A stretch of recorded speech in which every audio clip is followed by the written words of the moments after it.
for all of our Facebook watchers out there, thank you for joining us. Welcome, welcome, welcome. This, of course, is a chat and chew, and tonight we will be discussing winter sports. So welcome, everyone. Thank you all for being here, and we are getting started in less than a minute, right, Courtney? Less than a minute, and we are currently sharing live to Facebook. So if you are joining us on our Zoom, feel free to turn off your cameras if you don't want to be seen on our live. And please, we ask everyone to mute your phones or computers during the chat. Absolutely. Absolutely. Well, it is 4:30, so in the interest of everyone's time, we are going to go ahead and get started. I'm Dr. Avis Williams, Superintendent for Selma City Schools, and just want to thank you all for joining us this evening. And this is a chat and chew where we're going to talk about our Return to Excellence plan for winter sports. Courtney Washington is our community engagement specialist, and she's going to help us facilitate questions and try to hear from you all some tonight. It's a short chat and chew, so if we don't get to your question tonight live, please send it anyway, because we still want to make sure that we can add any questions that we don't answer tonight and share those on our frequently asked questions document later. So we are Team Selma. Go ahead, Courtney. And Doc, most definitely, thank you everybody for joining us today. In the interest of time, we will ask everyone to enter your questions into our chat. If, again, like Doc said, we can't get to your questions today, we will record them and develop an FAQ from this and then share with you all in the coming days. And so, Dr. Williams, absolutely, get started. Go for it. Go to the next slide, please.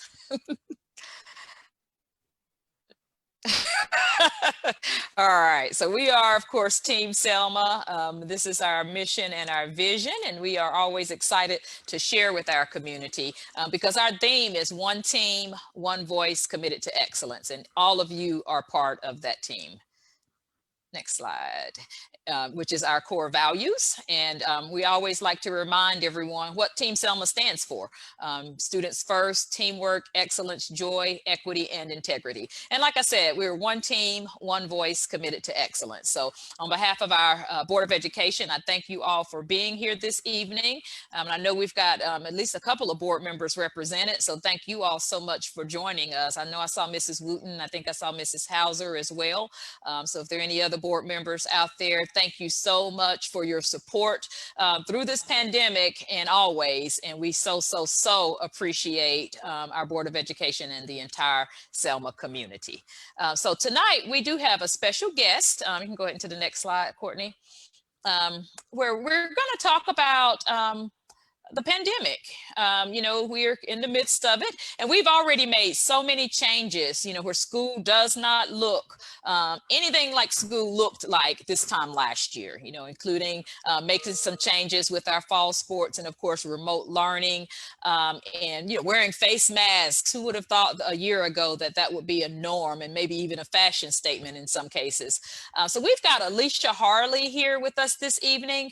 She's an epidemiologist, and she is going to share some facts about COVID-19. And as we talk about winter sports and talk about some of the concerns and best practices, we want to make sure that we're doing so with all of the facts and data available. And so thank you, Alicia Harley, for joining us, and I'm going to pitch it to you. Well, thank you so much. And I'm excited to be here, excited to meet the One Selma team and to share with you a little bit about the COVID-19 pandemic and what's going on and what we're seeing.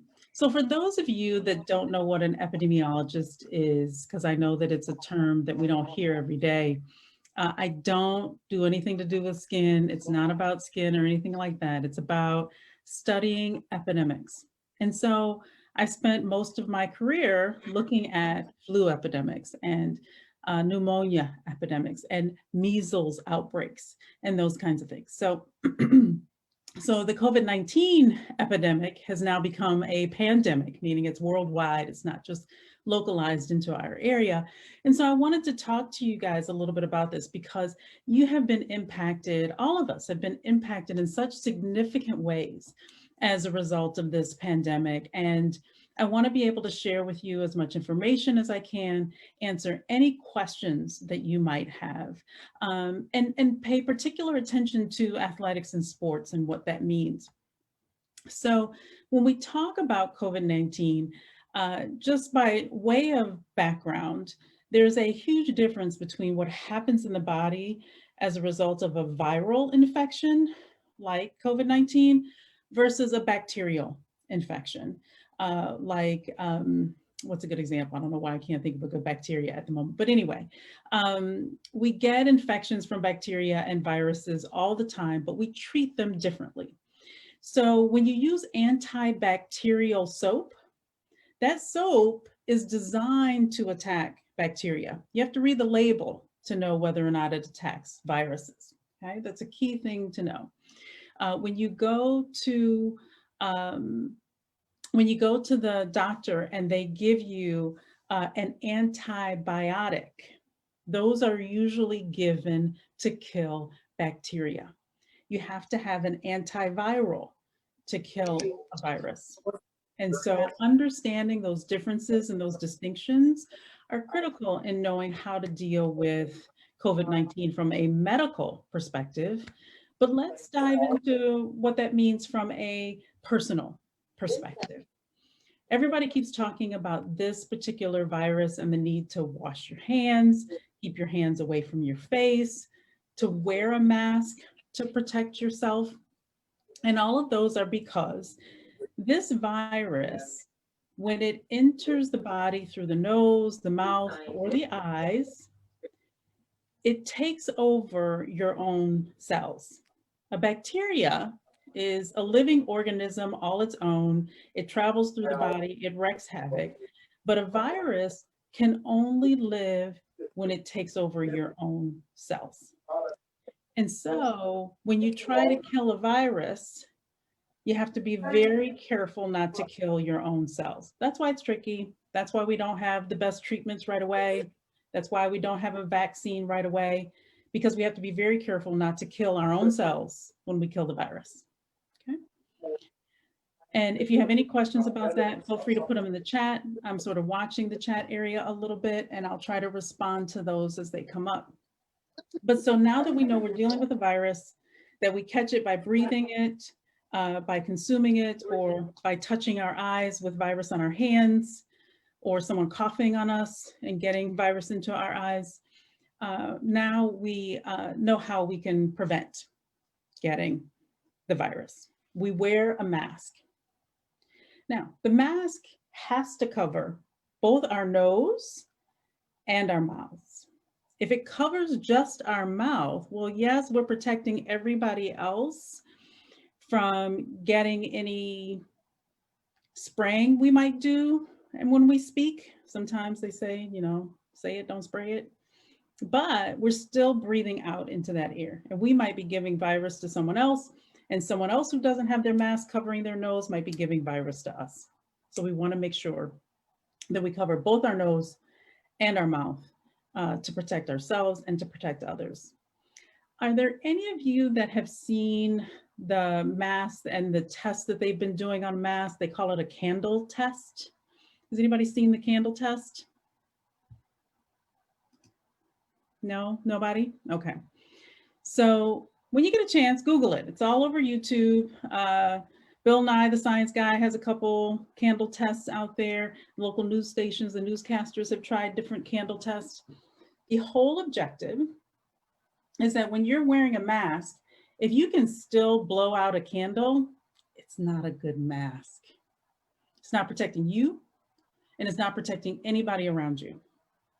But if that mask can hold in enough of the breath so that you can't blow out a candle, that's a good one. You want to keep that one, and you want to wear that one. And if it's made out of cloth, you want to wash it and take good care of it. But make sure that your mask passed the candle test. So when we're playing athletics, it's really hard for us when we're on the basketball court, when we're on the football field, when we're on the track field, to breathe the way that we need to breathe with a mask on. So what are some things that we can do to keep ourselves safe from either spreading virus to others or getting virus ourselves? Well, we can socially distance. Now that's kind of hard to do when you're in a track meet and you're all sort of lined up unless, someone's changing those markers and making sure that you're the right distance.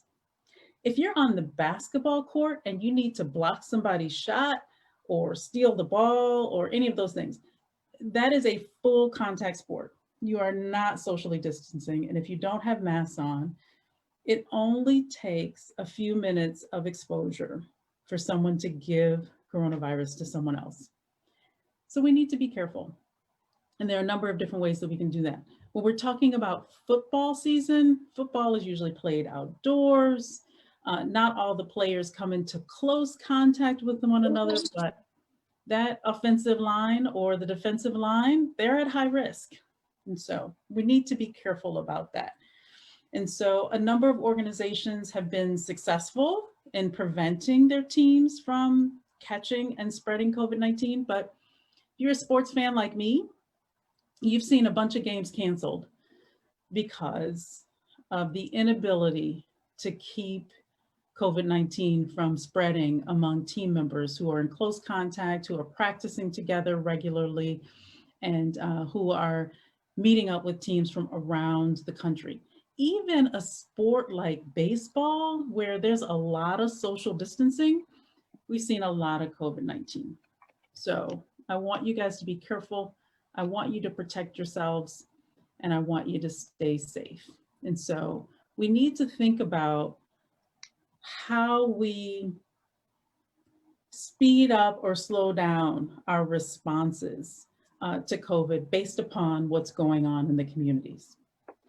Now, I'll tell you, I live in one of the coldest cities in the United States. I live in Chicago.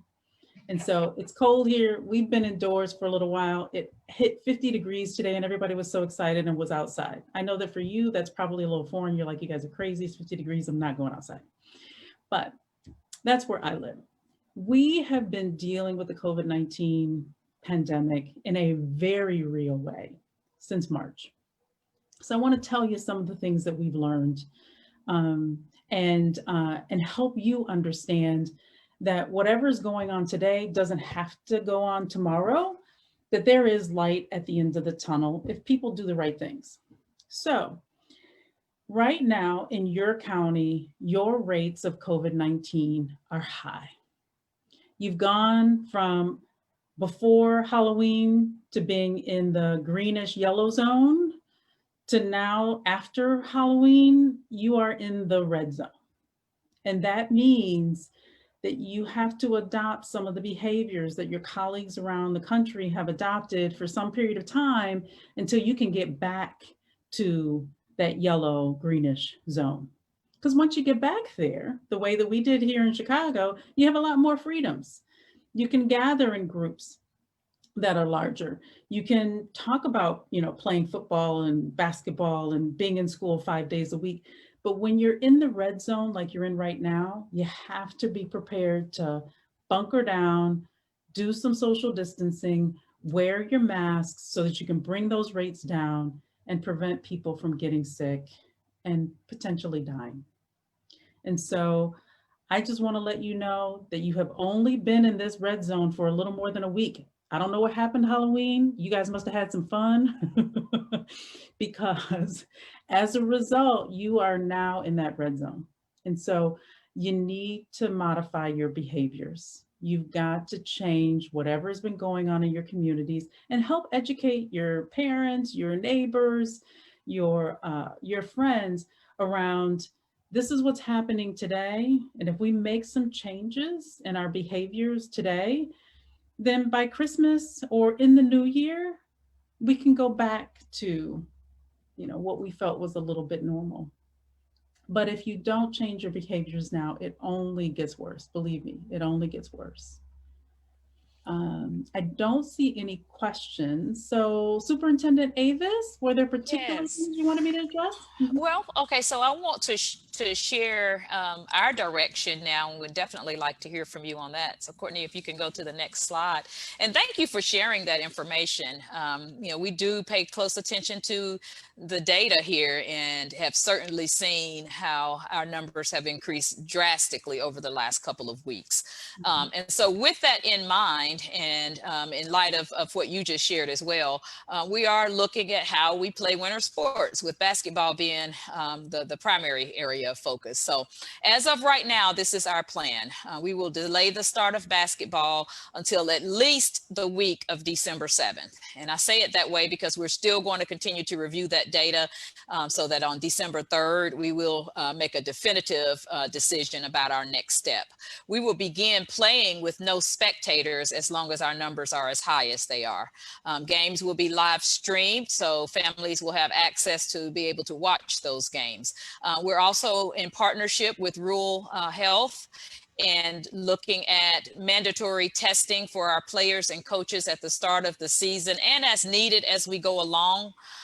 We have a partnership with UAB to use an app called God Safe, which gives us a wellness check, and players will use this and basically be given a passport that says you're cleared to play based on their honest answers to the questions as part of the wellness check.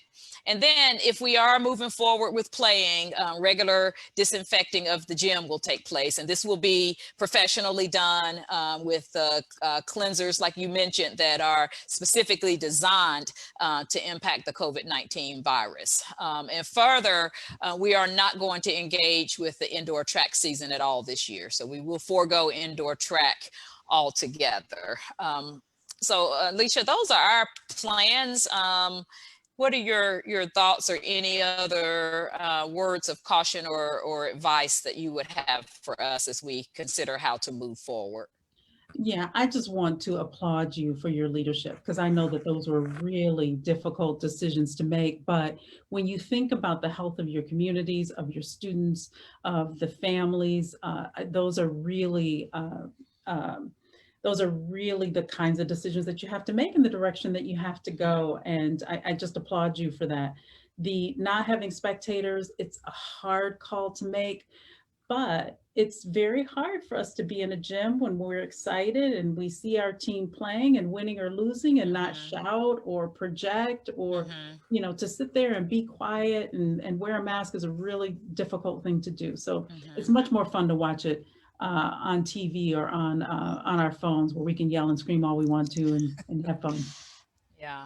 Yeah, and you're absolutely right. It's a very tough decision to make, and it's a fluid decision, because I mentioned, as we consider the data moving forward, we know that we've got the Thanksgiving holiday coming up next week, and that gives me a lot of concern. And we're at the very beginning of flu season, which also gives me a lot of concern. So I just really want to make sure that we can keep our players and coaches and families safe. And if we're not able to play safely, then we will end up not having a season at all. And that will be a very difficult call to make, but it will be the one that's necessary to make if the data indicates that that's what we need to do to keep everyone safe. So Courtney, do we have any questions popping in? Sorry, I was muted. No questions right now. And apparently we're having some issues with our Facebook Live. It is showing on there. So if you are joining us on our Zoom and you know of someone that is trying to access it from our Facebook Live, tell them to go to the Selma Schools Facebook page to see it. And I just shared it. Right now, we don't have any questions. Again, if you are currently on our Zoom, please drop your questions in the chat so that they can be recorded, and so that Ms. Harley or Dr. Williams can address them for you. Yeah, and just to reiterate that, and Alicia, I appreciate you saying that about it being tough decisions. We add this to the list of tough decisions during a pandemic. And to our scholar athletes, I want to tell you, I love you. and I value your health and safety. I've gotten emails from our scholar athletes pleading us to allow them to play. And baby, I want you to play too. I'm a huge sports fan, and nothing would give me greater pleasure than to know that our scholar athletes were able to do what they enjoy doing. But we're only going to do that if it's safe to do so. And we will, again, share this on our Facebook Live. It is being recorded, and I'm not sure what's going on where there is a challenge with some people being able to see it, but it's on the Selma Schools Facebook page, and we'll make sure we reshare the recording for anyone who's not able to join us live. Yeah, and I want to add a couple more things if I may. Absolutely. So, and more questions may come in as a result. So given that the percentage of people in the community that are testing positive for COVID-19 is at the levels that it's at right now, the national recommendations, even coming out of the task force that was pulled together by the White House, is that if there are groups larger than 25, that they should not gather in these instances until you can get your rates down lower. When you're talking about, 25 per capita new cases, then you can begin to think about, okay, we can, expand the size of our gatherings. But right now at this critical level, anything more than 25 people is dangerous, actually. And the other thing that I want to point out that we're still learning a lot about, that while young people aren't necessarily dying from COVID-19, they are suffering long-term symptoms. There are lots of reports around brain fog that's allowing some students who've had COVID-19 to struggle with their learning after having COVID-19. There are fevers that are going on for an extended period of time. And fevers can have a number of negative effects. In young men, it can cause sterility. And so we're really concerned about high fevers among young men for extended periods of time. And the other thing is what they're calling COVID hands and toes, is that there's circulatory issues that young people with COVID-19 are having, where the blood is pooling in their fingers and in their toes. And we really don't understand what that's about and how long it lasts and what impact they may have, but that is causing some concerns about permanent effects of COVID-19 on the cardiovascular system of young people. And so we really want to be careful and safe. And I just, again, applaud you, Superintendent Williams, for the decisions that you're making. Well, thank you for that. And thank you for sharing that information, because, we do oftentimes hear about the impact that the pandemic or that the virus has on young people, and is pretty minimized. So I'm glad to know that we can share that information as well, that it is something that we need to be aware of and cautious of.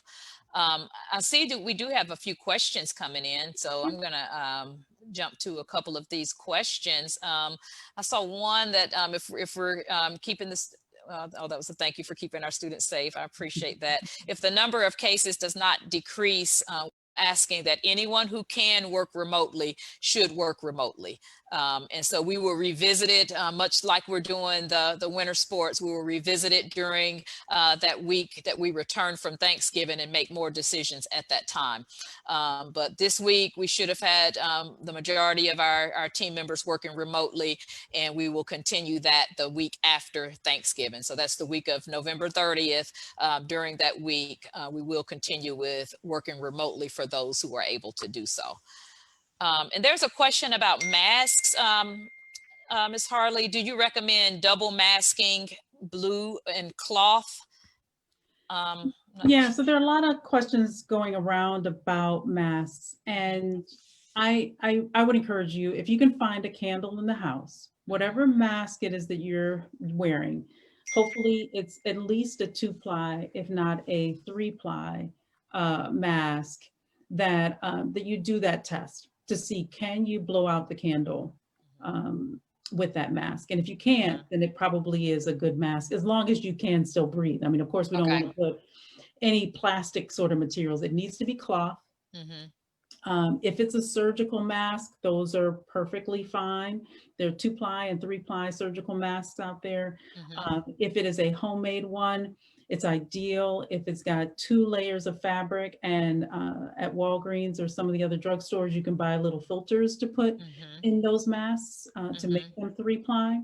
So the big thing is, can you blow out a candle with it? And does it have 2 layers at least? And then is it covering both your nose and your mouth?